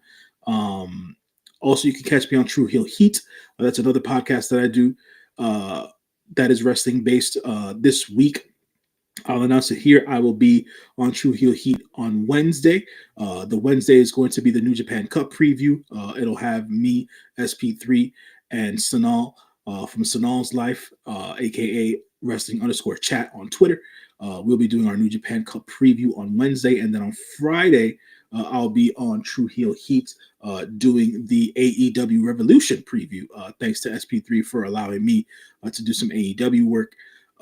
So I'll be doing the AEW Revolution preview on Friday, come on True Heel Heat. So check me out there as well, folks. So it's going to be a busy week for me via the podcast realm in that regard. So take be on the lookout for that. And yeah, that's all I got for right now.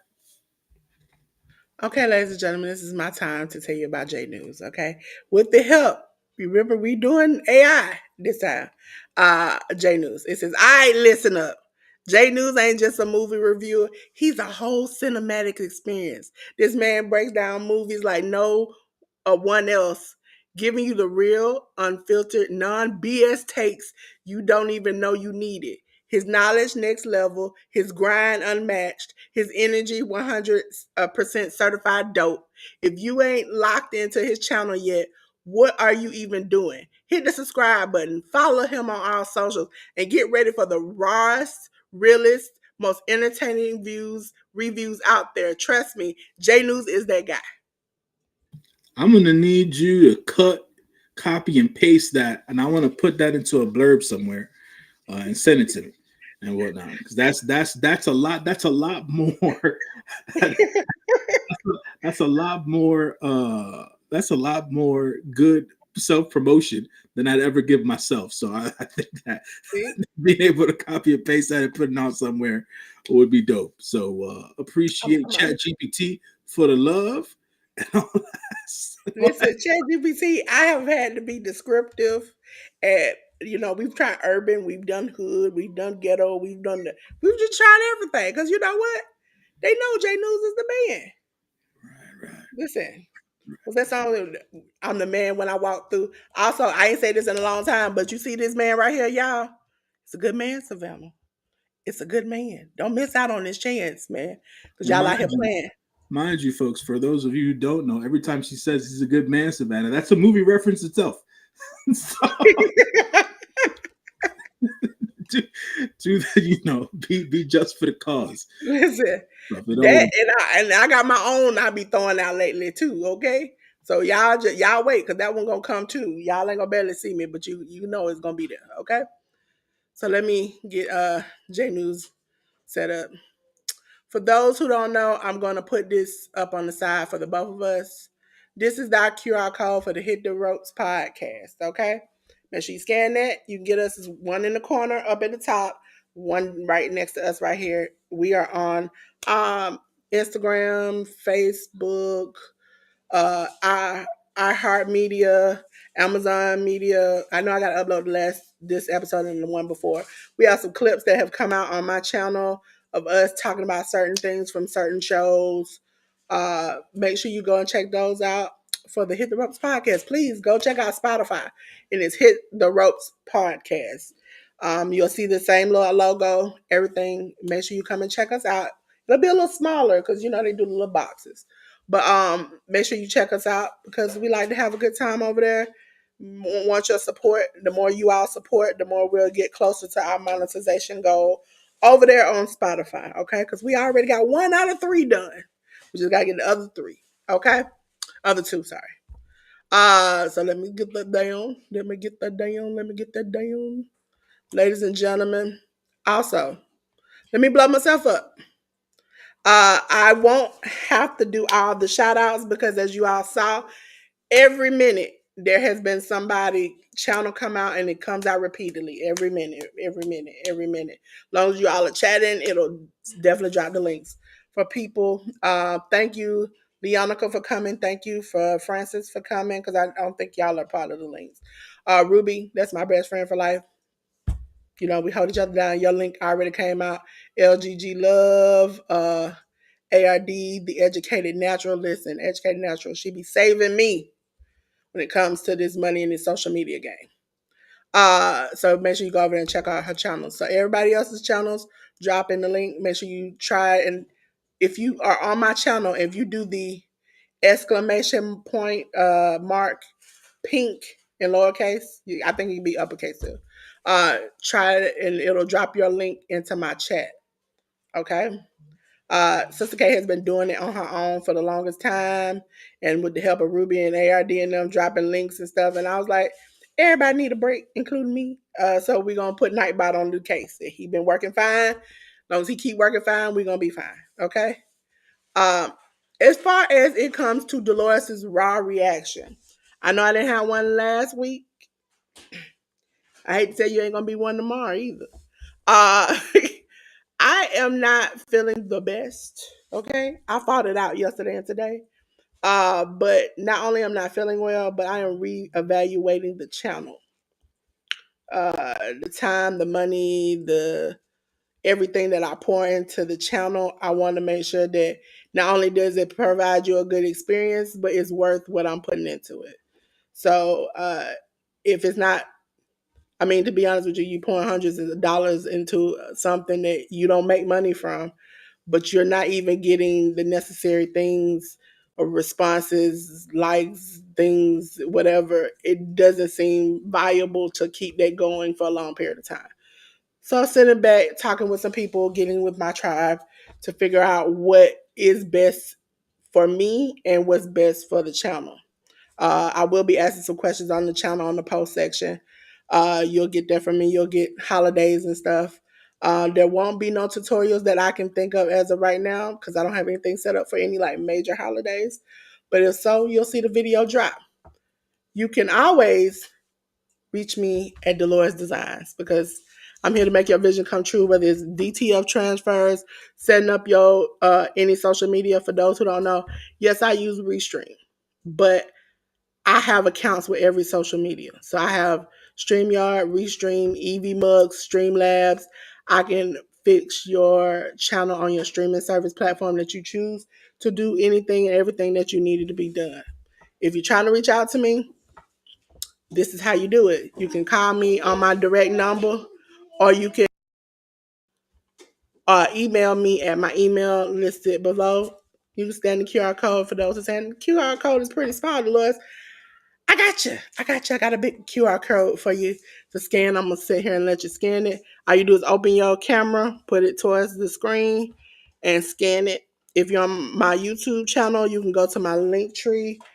All the information will be in there. I also have now a booking for like a 30-minute consultation with me, 15-30, I think, something like that, consultation with me so we can see where you want to start at, what you're trying to do, and then we can go on from there from meeting on and on. So make sure you click that booking site and come get with Dolores, because we all like to have fun, have a good time over here, but I want to make sure people understand how to do things. I am a tech head.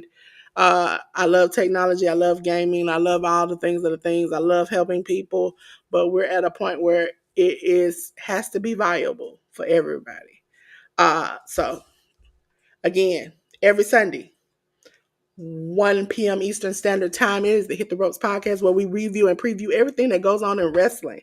From me, Dolores, the pink girl in my pink world, and J.News, who will make sure you are hooked up with every movie review you can think of. Listen, he is saving you time and money. And I also want to let you know another movie, another show that I like to tell you about, another movie that I say all the time. First of all, I know my God don't play about me. But I got something I've been saying for the past few weeks. You ain't gonna have nothing till you do right by me. Okay? You. I'm looking in the camera. You ain't gonna have nothing till you do right by me. Okay? AKA the color purple. I felt that in my soul, and I've been holding on for that for like 40 some years. Okay? I I know.